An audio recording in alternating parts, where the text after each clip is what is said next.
지난 이야기. 중공군의 3차 공세에 속수무책으로 밀리던 유엔군은 이지휘 장군이 부임하며 전열을 가다듬는다. 서울 탈환을 위해 유엔군은 전략적 요충지인 지평리를 선점한다.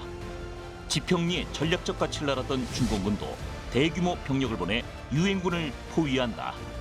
일개 연대로 중공군 5개 사단의 공격을 막아내야 하는 상황. 절체절명의 위기 속에서 드디어 전투가 시작된다. 물러설 수 없었던 격전지 지평리 전투의 결말에 대해 알아본다. 6.25가 시작이 되고 어떤 이 유엔군의 참전으로 우리가 수복을 했다가 다시 중공군이 내려오면서 어려움을 겪고 그리고 리즈웨이 장군이 결단을 내려서 굉장히 공세적인 작전을 펼치게 됐고 정말 중요한 지평리라는 곳을 차지하기 위해 유엔군, 미군과 프랑스군 그리고 한국군까지 힘을 합쳐서 이제 지평리를 사수하기 위한 전투를 준비를 했습니다. 이제 본격적으로 시작이 되겠죠? 네, 2월 13일에 이제 공격이 시작됩니다. 가장 중요한 데가 철도로 들어오는 데예요. 네. 철길 양쪽으로 들어와서 따라 들어오면 바로 지평리 방어선의 중심부로 들어오게 돼요. 바로 그 역 앞쪽에 활주로 있고 포대 있고 사령부 있어요. 또 여기 한국군이 지키고 있잖아요. 그래서 거기를 이제 한국군하고 프랑스군이 지키고 있었는데 프랑스군도 분명히 이쪽이 주 공격로다라고 이제 딱 긴장을 하고 있었습니다. 그런데 갑자기 그쪽으로 오는 게 아니라 저쪽으로 옆에 쪽으로 와요. 와, 진짜요? 네, 근데 그쪽도 개활지거든요. 개활지에 공격하기도 불리한데 우리가 아는 임의 전설 정말 이거 빠빠 불고 막 이러면서 요란법석하게 와요. 그래서 뭐 이제 그때 조명탄 터지고 난리가 났는데 이게 작전이었던 거야. 일부러 거기다가 요란하게 치고요. 그 철길 쪽으로는 소리 내지 않고 공격 부대가 어둠 속에 기어옵니다. 그러니까 저쪽 남쪽에서는 빵빵 소리 나고 막 나팔 불고 막 이러는데 이쪽에서는 아무 소리도 들리고 있지 않은데 오고 있었던 소리 거예요. 없이 그래서 강하게. 뭐 괭가리 치고 이러는 게 심리전도 되지만 자기 공격 방향을 기만하는 데 쓰는 거예요. 팔리주 중사라는 양반이 거기 있었는데 네. 독단적으로 조명탄을 터뜨려버려요. 그랬더니 딱 코앞에까지 와서 막 기관총 진지 포대로 습격하는 순간이었어요. 와, 이렇게 돼서 전투가 벌어집니다.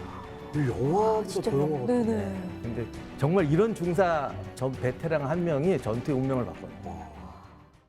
프랑스 군에 있는 그 노련한 베테랑들이 이제 그게 전장에서 그건 이제 사실은 교리에 나와 있는 게 아니고 직관적으로 하는 거예요. 예, 직관. 분명히 저쪽으로 작전을 쓸 것 같은데 이상하게 계속 소리가 없다. 그러면 이제 사실은 직관적으로 이제 전투의 어떤 촉이죠. 전투 감각이죠, 사실은. 원형진지 포위된 상태에서 공격해 들어오는 적을 섬멸하는 이 전술이 정말 말씀하신 대로 포격이 엄청 중요한 화력이 엄청 중요한 역할을 했는데 처음에 탄약을 하도 많이 쌓아놔갖고 포병들이 주변에 탄약이 막 있으니까 박격포 한 발만 터져도 이게 뭐 이렇게 되잖아요. 네네. 버섯구름 나요. 그래서 이거 없애자고 소모시키자고까지 했었어요. 그런데 이제 아마 중공군하고 싸우기 전이었으면 없앴을 거예요. 근데 중공군하고 한번 싸워봤기 때문에 웃기지 마. 너 며칠 있으면 탄약 부족하다고 난리칠 거예요. 그래가지고 쌓아놨는데 진짜로 부족해졌죠. 그렇습니다. 네. 그때 당시에 쏟아부은 그 유엔군의 포격량이 엄청났다면서요? 그렇죠. 이제 일부 기록에 나오면은 문당 포병 한 문당 250발을 쐈다. 하루에. 와, 그러면 이제 조금 이건 전문적인 용어라서 조금 설명을 드리겠습니다. 그게 뭐냐면은 지금 그게 1개 대대가 포병이 18문이고요. 네. 그 다음에 이제 155mm가 6문이 더 있습니다. 그럼 총 24문이지 않습니까? 24문인데 한 문당 250발을 쏜 겁니다. 24시간 동안에. 그런데 이게 어느 정도의 양이냐면은 포병에는 통상 CSR이라는 용어가 있습니다. 이게 그 통제 보급률이라고 하는 건데 보급에 한계가 있지 않습니까? 네. 그러니까 너희들은 무조건 막 쏘지 말고 하루에 이 정도만 쏴. 그리고 더 쏘게 될 경우는 상급부대 승인을 받아. 네. 이게 이제 통제 보급률입니다. 네네. 근데 그게 당시에 105mm 같은 경우는 50발. 그 다음에 155mm 같은 경우는 30발로 통제되어 있다고 기록이 나와 있습니다. 그럼 몇 배 쐈습니까? 5배에서 10배 차이. 5배 쏜 거죠. 엄청나게 쏜 겁니다, 사실은. 근데 이제 이게 이제 지평리 전투에서 이렇게 효과를 보이다 보니까 이제 5월 공세, 뭐 4월 공세 이럴 때 이제 화력으로 중공군을 이제 대량 피해를 입히는 이제 작전이 전술적으로 이제 시행이 되는데 그게 이제 유명한 벤플리트 탄약량이라는 용어가 나옵니다. 벤플리트 장군이 뭐라고 하면 리즈웨이가 이제 유엔군 사령관으로 가고 그 다음에 후임이 벤플리트 장군이었는데 중공군 4월달, 5월달 공세 때 5배 이상을 쏴도 좋다 승인을 해준 겁니다. CSR의 통제 보급률의 5배 이상을 쏴도 좋다. 그러니까 쉬운 말로 하면은 화력으로 탄막을 형성해서 중공군을 그야말로 녹여버리겠다는 겁니다, 사실은. 그래서 지평리 전투의 가장 큰 그 어떤 기여자 또는 이제 기여한 그 분야를 찾는다면 화력. 이것이 굉장한 효과를 발휘했다. 사실은 이렇게 볼 수 있는 거죠. 아, 이게 사실 우리가 이렇게 얘기하지만 중공군도 불쌍해요. 뭐 감정적으로 얘기하면 불쌍하지 않지만 그냥 네, 이게 전쟁이라는 전쟁 측면에서 봤을 보면 때. 네. 사실 중공군처럼 전쟁하는 거는 사람을 갈아 넣는 계략이에요. 그렇죠. 인해 전술. 네, 그래서 자꾸 그런 말 쓰는 것 같아요. 예를 들면 저쪽에 적이 있냐 없냐, 뭐 망원경으로 보고 뭐 어쩌고 저쩌고 하는 게 아니라 그냥 너 가봐. 혼자 가지 말고 아예 때로 가봐. 이렇게 해서 실험적인 데이터를 가지고 다음날 또 바꾸고 하는 사람을 가지고 테스트해서 쓰는 전술입니다. 정말로 현장에 있는 일선의 부대원들, 그 젊은이들은 안타까운 목숨의 희생이라고 봐야겠네요. 네. 그래서 요 사례를 가장 잘 보여주는 게 남쪽에 있었던 맥기고지 전투예요. 근데 맥기가 한국 이름이에요? 아, 거기 소대장, 3소대장 이름이 맥기중이었습니다. 아, 미국인 맥기 네. 중이. 그래서 첫날 여기를 제일 먼저 공격을 했어요. 딱 봐도 여기가 취약지구거든요. 그리고 요 고지가 크지도 않아. 얕은 언덕이라고도 할 거 없이 7m, 8m, 우리 그때 높이도 재봤어요. 밑에 가서. 어, 7m, 8m밖에 안 돼. 그야말로 약간 산성 같은 느낌. 네, 그냥 산성도 아니에요. 그냥 진짜 언덕이 언덕. 구릉지라고 볼 수 예. 있죠, 사실은. 거기인데 거기를 넘어가면은 바로 150원의 포대가 나와요. 요걸 넘어서 바로 진격하면 포대가 끝나버려요. 아, 그리고 그게 지나면 포병. 사령부가 있어요. 그럼 맥기 구름은 정말로 뺏기면 안 되는 곳이네요. 그렇죠. 여기 맥기 언덕이라고 그러지만 사실은 3개 소대가 있는데 맥기가 3소대, 서쪽에 1소대, 그리고 길 건너편에 2소대가 있었습니다. 3개 소대가 배치하고 있는데 소대 배치하기에는 조금 넓었다고 그러더라고요. 네. 첫날은 되게 이렇게 고지가 있으면 공격하기 가장 좋은 건 양쪽 끝입니다. 이게 원래 제일 무식한 군대는 정면으로 와요. 그런데 조금 아는 군대는 양쪽 끝으로 와요. 네. 그리고 조금 아는 군대는 그래서 양쪽 끝에다가 화력을 배치합니다. 기관총이나. 그래서 과연 양쪽 끝으로 왔고 그 또 끝에 있던 이 기관총 사수들이 그날에 또 영웅이 됩니다. 열심히 잘 싸워서. 근데 생각보다는 첫 전투에는 쉽게 물러나더래요. 그래서 훌륭하군, 우리 잘하고 있군. 그랬는데 이게 함정이었어요. 그건 중공군 기록엔 없는데 네. 그러니까 전황적으로 분석해 보면 두 가지 계략이 있었어요. 첫 번째 이제 계략은 일단은 적 방어 진지의 핵심 무기 체계가 어디 있느냐, 네.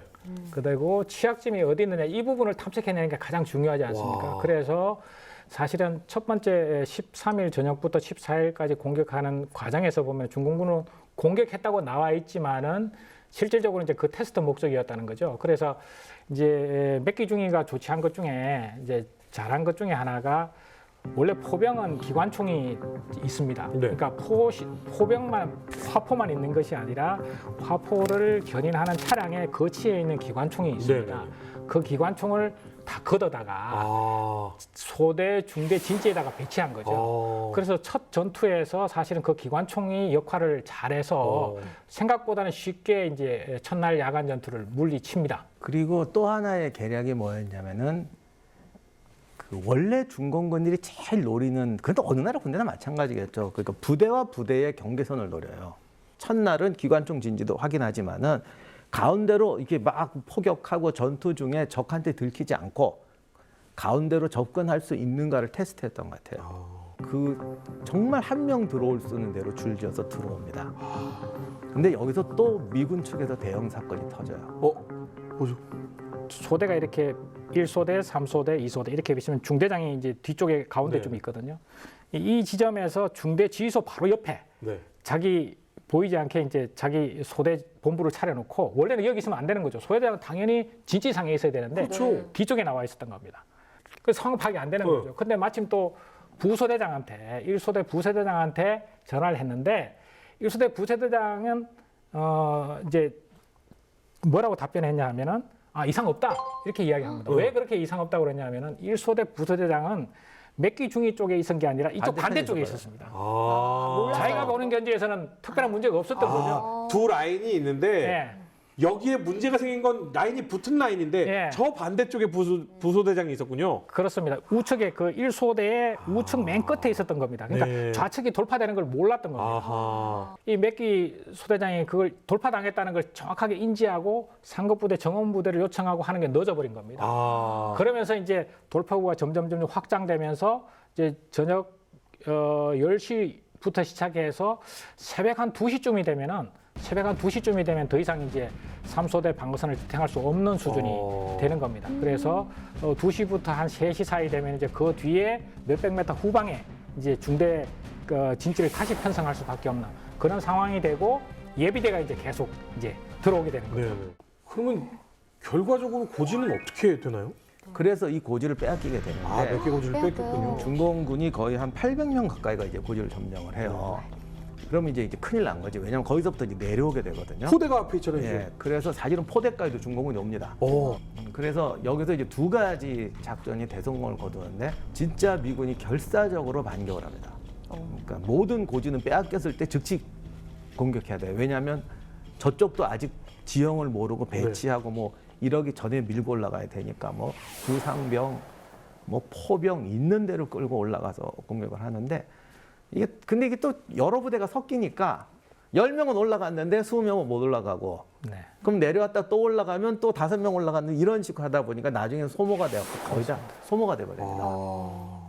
여기서 이제 또 프랑스 대대가 또 공헌을 하는데 얘들이 소식을 들어요. 저희가 뚫렸다. 거기서 이렇게 능선이 이어져 있거든요. 네. 근데 저기 뚫리면 전선이 다 끝나는 거예요. 옆구리가 뚫린 거죠. 근데 이 프랑스 대대가 거듭 말씀드리지만 프랑스군이 잘 싸우냐 이런 게 아니라 베테랑들이다 보니 전체 전황을 읽는 눈이 뛰어나더라고요. 근데 자기 방어 지역도 지금 한참 전투 중이지만 여기 뚫리면은 전쟁이 끝난다라고 하니까 바로 자기들이 투입이 돼요. 그래서 한쪽 팀은 고지를 공격하고 한쪽 팀은 포병을 보호하러 갑니다. 그래서 포병 쪽으로 침투했던 약간의 중공군을 알아서 처치해주죠. 명령이고 뭐고 없지. 그래서 나중에 풀리면 대리는 고맙다고 그랬대요. 지들이 가서 어둠 속에서 중공군을 처치해주고. 사실은 이제 중공군의 전투 확장은 막아냈고 날이 밝았습니다. 그렇습니다. 날이 밝았다라는 건 이제 공군이 뜨는 비행기가 거죠. 날아오고. 안개가 살고 좀 많이 끼는 지역이어서 그것도 아슬아슬했는데 안개가 덮이면서 이제 거기다 네이팜탄을 부어요. 왜냐면 네이팜을 부어가지고 네. 땅이 다 탔어요. 진짜. 예, 눈이 깨끗이 새카매 그냥. 그러면 중공군은 후퇴를 하나요? 비행기로 이제 쏟아 부었으면 이제 거기는 완전히 끝나는 거 아닙니까? 아니 근데 맥기고지를 어쨌든 맥기고지가 그럭저럭 종식은 됐고 아직 전투는 안 끝났고 23년 된 이제 예비대가 거의 없어서 이제 전 전선에서 이제 얇아지는 거죠. 그래서 사실은 우리 이거 끝난 거 아니냐 생각까지 했었대요. 그럼 23년도에 완전 위기 상황이네요. 그렇습니다. 사실 이제 그래서 구출 부대가 이제 상급 부대로부터 지시를 받고 이제 구출 작전을 이제 출동을 했습니다. 14일 날 출동을 했죠. 그래서 야간에 이제 남한강을 건너서 지평리 쪽으로 왔습니다.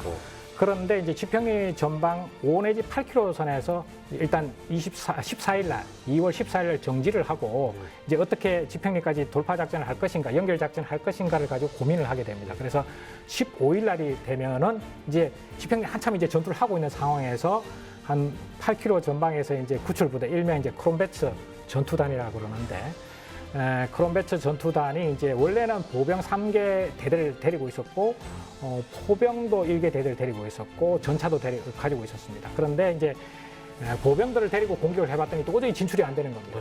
그래서 이제 전차 중심으로 해서 특수임무 부대를 만들어야 되겠다.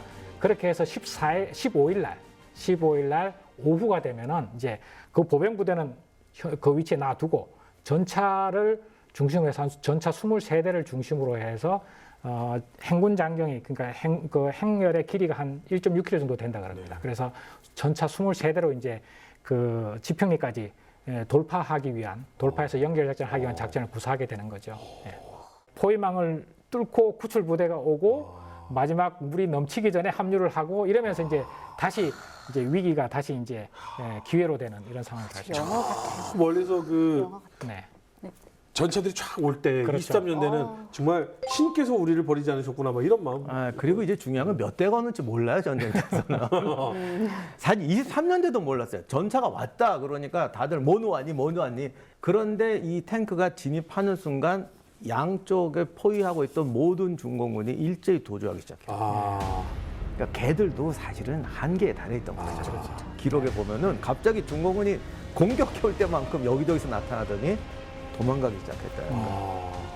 그래서 이게 또 영화에 나오는 장면인데 이렇게 되니까 그냥 뭐 아까 말씀한 40mm 기관포 전차 올라가고 비행기에서 어마어마하게 거기다 부었대요. 정확하게 희생자가 얼마인지 모르지만 요즘 중공군도 굉장한 희생자가 많아요. 원래 패퇴하는 적을 추격하면서 이 전공 확대하는 것이 그렇습니다. 희생자가 가장 큰 때 아니에요? 가장 큰 때죠. 네. 혹시 지평리 전투 미국이 방어에 성공할 수 있었던 요인을 꼽아본다면 어떤 게 있을까요? 전투 기술, 소부대 전투 기술과 감투 정신 이것이 결국은 정확한 상황 판단과 결심, 철저한 준비, 그다음에 전투 기술과 감투 정신 이것이 결국은 상호 결합되면서 시너지 효과를 일으켰기 때문에 결국은 지평리 전투에서 승리할 수 있었다 이렇게 말씀드리고 싶습니다. 지평리 전투는 이 전세를 역전시킨 것과 동시에 지금의 대한민국을 있게 한 전투였다고 해도 무방할 텐데요. 이 당시 대한민국을 위해서 희생했던 유엔군의 희생을 잊지 말아야겠습니다. 또한 우리 한국 군인 여러분들의 희생도 잊지 말아야겠죠. 살다 보면 가끔 나는 왜 이럴까? 나는 이게 안 돼. 라고 생각하는 경우가 분명히 있습니다. 하지만 우리 지평리 전투에서도 볼 수 있듯이 똑같은 사람들이라고 해도 어떤 마음을 가지느냐, 어떤 투지를 갖느냐에 따라서 분명히 바뀔 수 있습니다. 그 바뀐 마음으로 전쟁 없는 세상을 위해 자주 국방을 해야 될 것 같습니다. 다음번에는 좀 더 재밌는 이야기로 여러분들께 만나보러 돌아오도록 하겠습니다. 여러분 감사합니다.